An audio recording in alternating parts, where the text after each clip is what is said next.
ఆర్థిక ఇబ్బందితో పాటు అనారోగ్య సమస్యలు కూడా చాలా మందికి వస్తూ ఉంటాయి. అంటే గృహప్రవేశం చేసి ఆ ఇంట్లో కొత్తగా వాళ్ళు వెళ్ళిన తర్వాత నుంచి వాళ్ళకి తెలియకుండా అనారోగ్య సమస్యలు వస్తూ ఉంటాయి. సో దానికి కూడా వాస్తుపరంగా దోషం అనుకోవచ్చా? అలాగే పర్టికులర్ గా వాస్తు దోషం ఉన్నప్పుడు ఇలాంటి అనారోగ్య సమస్యలు వస్తాయని ఏమైనా ఉంటాయా? ఇప్పుడు ఎలా ఉంటుందమ్మా, అనారోగ్య సమస్యలు రావడానికి అనేక కారణాలు ఉంటాయి. అవును.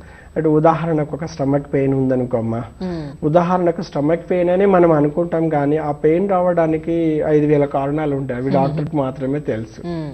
ఇక్కడ అనారోగ్య సమస్యలకు ప్రధానంగా కర్మదోషాలు కూడా ఒక కారణం ఉంటుంది.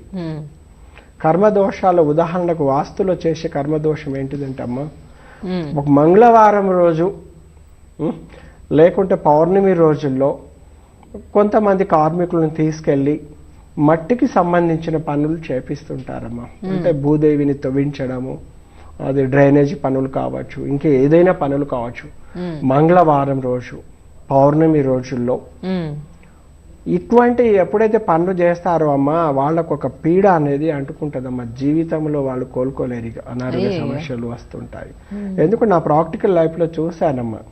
అందుకని ముందు మనం గృహప్రవేశ సమయానికి ముందు మనం తీసుకోవాల్సిన జాగ్రత్తలు అమ్మా. రెగ్యులర్ పనులు చేసుకునేటప్పుడు అది వేరమ్మా. గృహం అయిపోయిన తర్వాత చిన్న చిన్న పనులు చేసుకుంటారు, కానీ ఇవాళ ఏం వారం ఉంది అనేది కూడా చూసుకోరమ్మా. అదంతా మన కర్మానుసారం మనం చేస్తాం, మన తప్పుల్ని మనమే శిక్షని అనుభవిస్తాం. భగవంతుడు పని ఇస్తూనే ఉంటాడమ్మా. అలా కాకుంటే గృహప్రవేశం అయిన తర్వాత, లేదంటే అపార్ట్మెంట్ ఒక ప్లాట్ కొనుక్కున్న తర్వాత బంధువులు దూరం అవ్వడము, బంధువుల నుంచి బాగా ఇబ్బందులు రావడం, బంధువులు మన మీద కక్ష కట్టడము, ఇలాంటి అన్ని దోషాలకమ్మా అక్కడ ఉన్న వాస్తు దోషము, పరిసరాల ప్రభావం కూడా ఆ ఎఫెక్ట్ ఇస్తుంటాయి అమ్మా.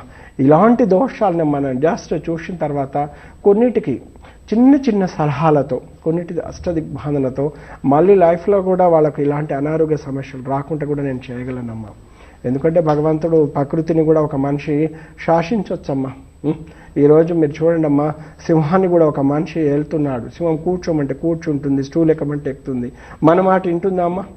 అసలు వినదు. అంటే అమ్మా, అందుకని అమ్మా, ఇప్పుడు ఒక మన ఇంటికి శూనకం కూడా మనం చెప్పినట్టు వింటుంది. అంటే దాన్ని మనం వశం చేసుకుంటున్నాం.